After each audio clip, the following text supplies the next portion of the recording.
Today we're going to finish section 2.2, describing sets. And we're starting off with example number 4. Oh, you know what? Actually, stopping just a second. I wanted to go back to the previous page just briefly to make sure that I clarified a diagram for the Venn diagrams. I didn't draw you any last time. So if you want to flip back to one page before. Venn diagrams are actually rectangles with circles or ovals inside. So the Venn diagram is going to look like a rectangle. I'm going to draw one circle inside mine for clarification. I know it doesn't look like it's inside. Bear with me. Now it does. So this is the universal set U, the rectangle. The set inside that's in the circle is going to be called set A. And so everything inside set A would be located inside of the circle. And then everything inside of the universal set that's not in set A would be located outside the circle. And so this is the A complement part. So if you're looking at A complement and you're thinking in terms of like shading in what part of it's A complement, it's all the space out here. And we'll be doing some more shading of things with our Venn diagrams when we get to section, I don't think it's here. No, it's in section 2.3. So just as a reference point, we'll be coming back to this pretty soon, actually. All right, so then, now on to example 4. We're describing a universal set U. U is the set of all students at OBU, and A is the set of all those who are graduating. It wants you to describe, like language, use words, right? Describe the complement of A. So what would A complement represent in this context? Say it really loud, Brooklyn. All the students who would not graduate. Yeah. These are our OBU students not graduating.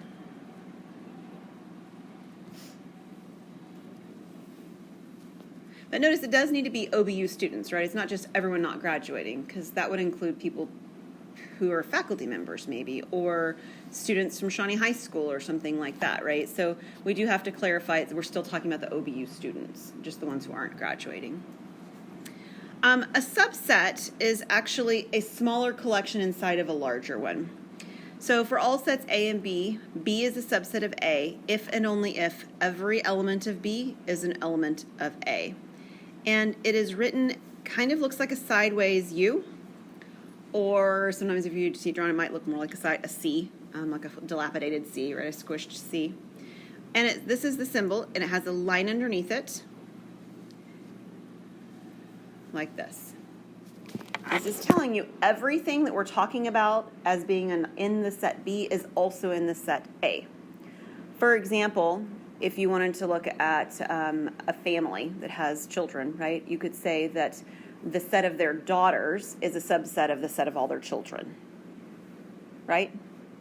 Yeah, I mean, and if they happen to only have daughters, it's still true. It just seems silly to say it that way, but it's actually still a true statement because all the daughters are still among all the children. So it would actually work. I like to think about this little line underneath it as kind of like when we do less than or equal to.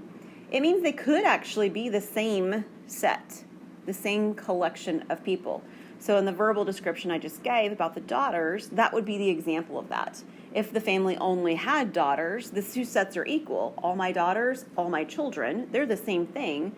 But by the way we described this and set up the definition, it actually still works. All of my daughters are, in fact, in the collection of all of my children. So I like to think about that line underneath as being or equal to. And the reason I like that is because of the next definition. The next definition talks about the word proper, or the phrase proper subset. So for all sets A and B, B is a proper subset of A, if and only if B is a subset of A, and there is at least one element of A that is not in B. The way that we write that is the same symbol without the line underneath. So in this notation, they can't actually be equal at all. So if we talked about the collection of, right, my daughters, a set of daughters, and the set of children, and the only children I have are daughters, that's not a proper subset. It's a subset because they're equal, but it's not a proper subset. Okay? And then we can actually count the number of subsets in a collection as well.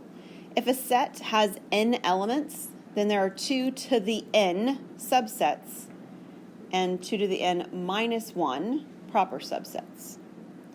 And the reason that that works for the 2 to the n minus 1 is because the minus 1 is removing the set that's equal, that one set. So that's why there's one fewer of them.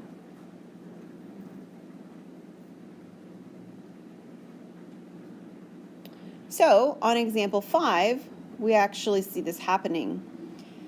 So consider the set of all mathematics faculty members at OBU. And in case you weren't aware, we do have 5 at OBU, okay? And if I wanted to create sort of committees or subcommittees or smaller groups, or if we wanted to talk about how many different interactions with different numbers of groups of people, that would be finding out how many different subsets there are. That's what it would be contextually with this. So mathematically, the way that I would do it is with this formula that I'm working with on the bottom on this screen here. So I would take 2 to the 5th, because there are 5 elements, namely 5 faculty members. And what is 2 to the 5th? 32. It's 32. That's right. So what are these 32? Well, first of all, they're all the groups that are of one person. So I'm just going to write them out in sort of descriptions. So I'll put them in braces, but they're all the groups of one person. So this is like what happens when we're all in our offices, grading your homework or whatever, grading your tests. Those are subsets. Right? We're all isolated. These are all our groups of 2 people. Okay, you put 2 people together, that's a subset. Any 2 peoples together makes a subset. But what else do you think you could create then? 2 and 1. Okay, how about 3? Will that work? Could we have a group of 3? Yeah, so these are groups of 3 people. How many groups of 3 people? Well, I mean, it could be me and Dr. Marsh and Dr. Drake, or it could be me and Professor Wilson and Dr. Tucker, or it could be Dr. Tucker and Dr. Drake and Dr. Marsh, right? So you just do groups of 3. All those groups of 3 would be counted. What other groups do you have?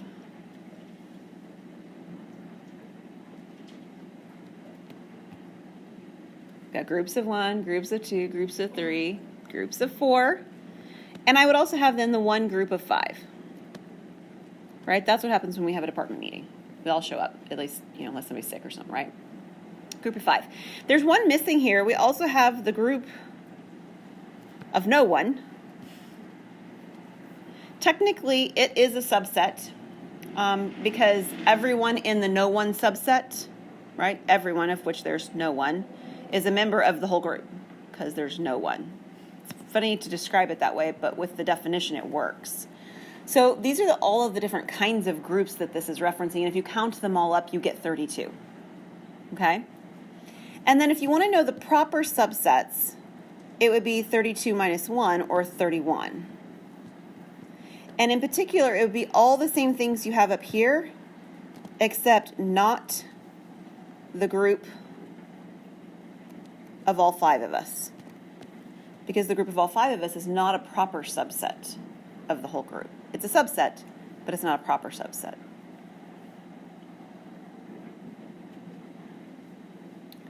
Now you can use these formulas in reverse as well, and that's what the next question is showing you. That if you know that you have a certain number of subsets or proper subsets, you can go sort of backwards and find out how many items you have or elements you have in your set 2. So suppose you have a set about which you know that there are 63 proper subsets. Well, if there are 63 that are proper subsets, how many total subsets are there?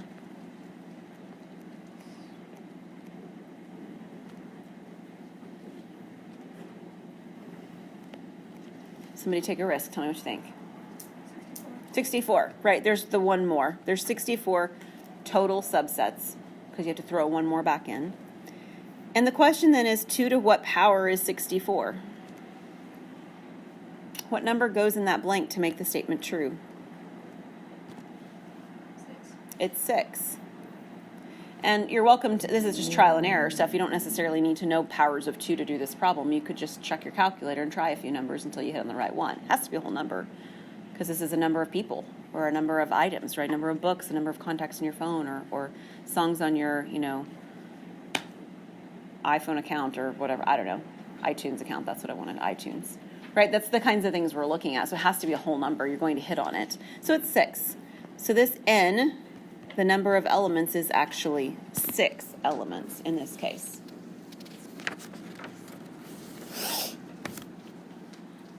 Any questions about those? Okay, so we're going to work a little bit with 2 different sets of symbols. The first one on example 7 is the symbol element or not an element. Okay, so we're going to fill in the blank on 4 different problems trying to decide if the item that's given first on the left-hand side is an element of what's coming on the right-hand side. So if we take a look at the first one, do you remember from last time what this means? Okay, you're correct, but not quite totally. Like there's a little piece you're missing.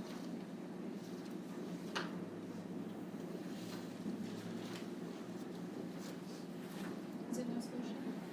It is no solution sometimes, but not when we're talking about set notation. So it does have that meaning. It's an empty set. Okay, so Kayla, you said there's nothing in it. That's the right idea. It is referencing the fact that it's something with nothing in it. In particular, it's a set with nothing in it. So Blessing told me that this is the empty set, and that's a really good way of describing it for the purposes of what we're going to talk about next. So this is an empty set. It means it's a set with nothing in it. It's the description over here that I gave where I said the group of no one. Right? That's what it is. It's the group of no one. Set with nothing in it. Now here's the kicker. What does this symbol mean that I'm asked about up here at the top? What is that? What did I say it was? Element. But this thing is a set. Are you with me? It can't be an element and a set. It's one or the other, right? It is. So what's on the left is actually not an element because it's not even an element at all. I don't even care what comes next. It's not an element to begin with. Right? So like if you guys, parents were talking about all the sons in their house, they would never list your name because you can be a child in their house, but you're never going to classify as a son. Right? I mean, you're not. So it doesn't work. So it's the same thing here. This is not an element because it doesn't even matter what comes next. Because it's not an element to begin with. And the reality is, if you scroll down, C has the same property. This is a 4, and I recognize that, but do you see the braces around it? The fact that there are braces around it means it's a set. So if it's a set, it's not an element. And I don't care what comes next. Okay? So one way that it can fail to be an element, like between the element versus not element symbol, is the fact that it's just not an element at all. Now, the other two, the number 15 and the number 16, part B and part D, they don't have the curly braces around them, right? So they at least sort of passed the first criterion. Yep, it's a boy, so it could be a son, right? Or whatever. Like, that's a possibility. Whereas the other two didn't have that option to even continue down the questioning line. So let's go back to B now and talk about what 15 is. So once we know that 15 is an element, we need to figure out if it's an element of what's on the other side. So what's on the other side? Well, we saw this notation last class period, I think. It's the set notation, right? Set builder notation. This says all x such that x has this equation. It says x is equal to 2n and n is a natural number. So tell me what natural numbers are again. Do you remember? Right. 1, 2, 3, they're the counting numbers. So if you think about letting n be 1, n be 2, n be 3, what will the values you start getting for x look like?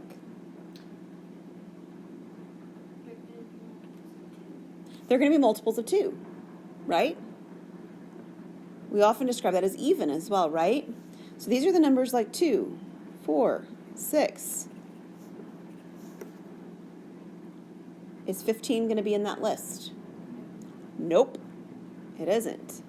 And since 15 is not in that list, even though it's an element, it's not an element of the things in that list, so it's not an element of that set.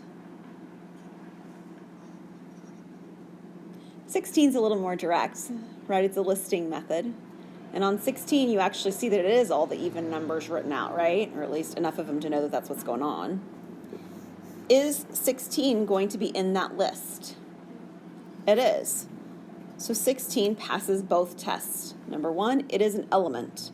And number 2, it is an element among those listed on the right-hand side.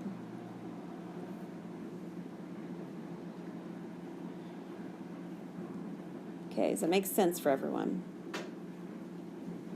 Okay. Now the next question looks the same except the directions are changing. Okay, so if you're looking and you're like, we already did that. Well, we didn't. We did the same problems, but with a different question. On this one, we're supposed to be putting one of these symbols between them. So these are the subset symbols, right? So this one says it's a subset or not a subset. Now, I guess I didn't actually clarify that before, but right, put a slash through something, it means not, just like not equals and that sort of thing. Okay, so there are 2 conditions first, just like with the element. With the element, first I had to say, is it even an element? So on this one, I'm going to have to say, is it even a set? If it's not a set, it's not going to work to begin with. And then I'm going to say, is it a subset of what comes next, right? Is it actually contained over on the other side of the equation? So if you take a look at number 1, I just want us to go through, or A, we'll just go through them and decide, is it a set or is it not? Is the first one, the 0 with a line through it symbol, the empty set, so is it a set or is it not? It's a set. It's its name, right? Empty set. So it's a set. So this is a set. Is this one on B a set? No. How do you know? There's no brackets around it. Exactly. So without having to go any further, I know this one is not going to work because it's not even a set to start with. What about C? Is it a set? Yup, it's a set. So we'll come back to it in a second. And what about 16? Not a set. Again, missing those brackets, so this one is not a subset. Okay, so sometimes it fails because what you're describing is not even a subset or a set at all. It just doesn't even have that description. Okay, so part 2, we'll go back and look at the 2 that are sets. We have to decide if everything in the set on the left is also in the set on the right. That's what we're trying to decide. Okay? So let's look at part A. Is everything in the empty set also in the set on the right?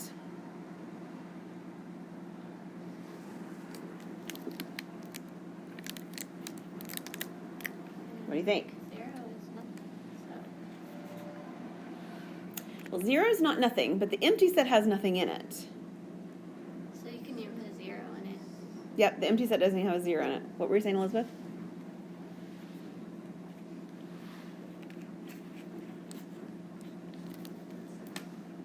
It's not a set. Okay, so I want to go back to an example I did earlier. I want to show you something.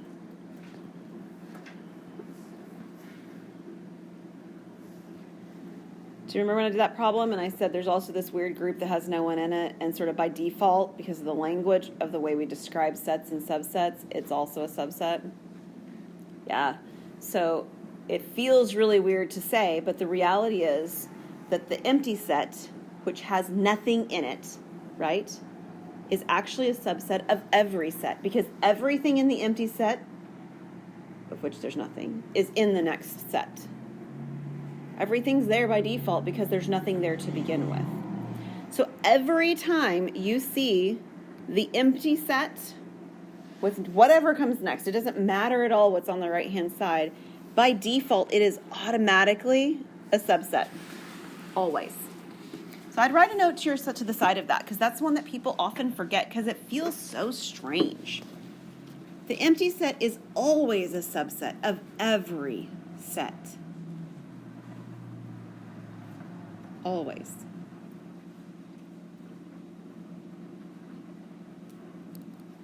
All right, so C looks funny because it's got this sort of addition thing going on, but it's kind of like over here when I did part B and I said, well, let's just figure out what these values really are. Let's just figure out when I put n in 1 and n is 2 and n is 3, what do these numbers end up being? I can do the same thing on this one. So if I write these out, what is this set? 1 plus 2 is actually 3, and 1 plus 3 is actually, and 1 plus 4 is actually, and 1 plus 5 is. So this is just another weird way, maybe, of writing the set 3, 4, 5, 6. Okay, so the subset, it is a set, the set 4 on the left. The set 4 on the left is everything that's in that set also in the set on the right. What's in the set on the left? 4. Is it also in the set on the right? Yes. Okay, I think you're thinking I was asking it the other direction, Brooklyn. Yeah, start with the one on the left. So we started on the left, everything in it, it's just 4. Is it also in what's on the right? And it is. The number 4 is in the set that's on the right, and it's the only thing in the set I had to consider. So this one is also a subset. Because number 1 is a set, right, curly braces, and number 2, everything in it is also contained in what's on the right-hand side. Okay, I brought this up last class period, and I couldn't remember where it showed up in our notes. So, yay, it's here. It's called the fundamental principle of counting. So do you remember the problem last time where I talked about the dating game, right? Where if I had the 6 guys come in and the 6 girls come in, and how many pairings could I make? Remember that problem? And I said at the end, will you just multiply the 6 times 5 times 4 times 3 times? It's because of this. So maybe I should reverse that in my notes. I probably should. It would be better. But the fundamental principle of counting says, if you have multiple events, so this is just listing 2 of them, event M and event N. An event capital M can occur in little m ways. An event capital N can occur in little n ways. Then if you multiply those 2 things together, that's going to be the number of ways they can occur side by side. So that's why I multiplied 6 times 5 times 4. The number of ways that the first person comes in and chooses a date, 6 options. The number of ways the second person does, now 5 options. And we ended up multiplying them all out. And this is where that comes from the fundamental principle of counting. So if you think about this example, it's talking about outfits in your closet, right? If you have 3 shirts, 4 skirts, and 5 pairs of shoes, how many different outfits could you create? So what do you think I would do with these values?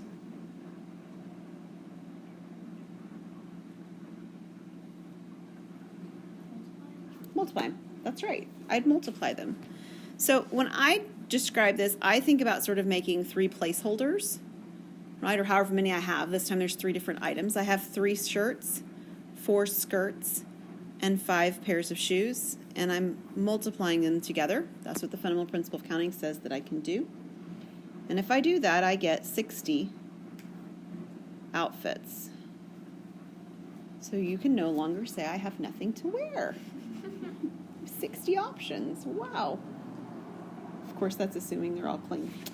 So, example 10 is much the same. We have 6 stores in a mall. And it wants to know in how many ways the following can happen. This says you have time to go to only 3 of them. So because it says we're only going to 3 of them, I would only have 3 lines, like the last problem. So yes, there's 6 stores, but there's only time to go to 3. So choosing the first store, how many choices do I have? 6. And it doesn't make sense to say that I have 6 choices, I'm going to walk out the store and come back in, and that's going to count again. So once I leave the store, presumably I'm going to a different store. So now how many choices do I have? 5. And again, I'm not going to go back to store number 1, so how many choices would I have for the third line? 4. And I would multiply 6 times 5 times 4. It'll end up being 120. So there's 120 different ways you could choose to go to your 3 different stores of your favorite 6.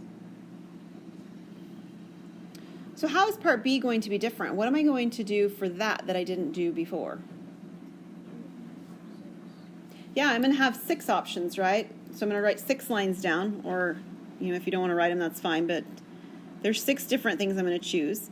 And I'm going to have that same 6, 5, 4 that I had before, and then what am I going to have? 3, 2, 1, and I'm going to multiply the results of all those 3, or all those 6, excuse me.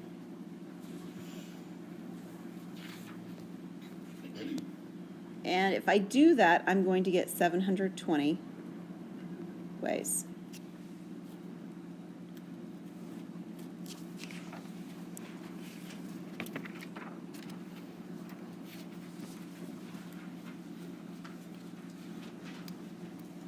Okay, so we've talked a little bit about this empty set, this null set thing. And I'm going to give you a real life null set from my life. And then I'm going to have you write down one from yours. So this has to be a collection of, this has to be something in my life, right?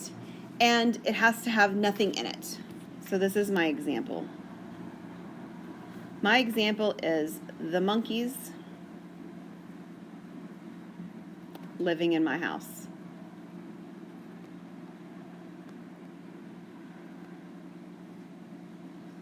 And we will say that my children don't count. Right? I can tell you how amazing the monkeys living in my house are. They do tricks. They wash the dishes. They feed the dog for me. They're amazing. They pick up stuff. They do all these cool things. And it's actually all true because there are no monkeys living in my house. Are you with me? Okay? So I would like for you to write down a null set from your life. And then I'd like 2 volunteers to give us an example of what you wrote down. So take just 30 seconds or whatever and write down a null set from your life.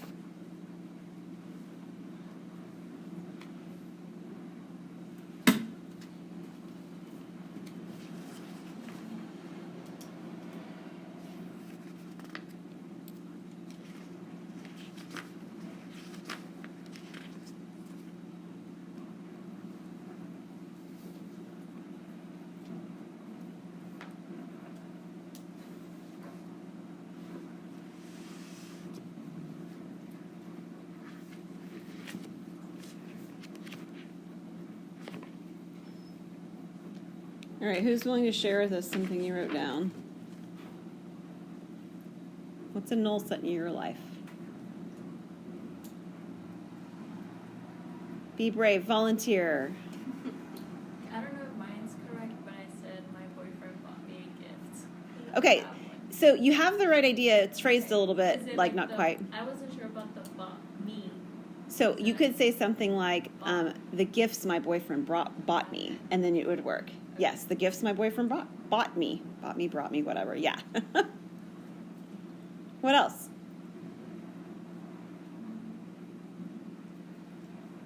What do you have, Brooklyn? My entire collection of Range Rovers in my garage. All right, the collection of Range Rovers in your garage. Wonderful. Okay, do you have the right idea? So it's something you're describing that simply doesn't exist. In this case, I'm using the example in your life. All right. Any questions on that? All right.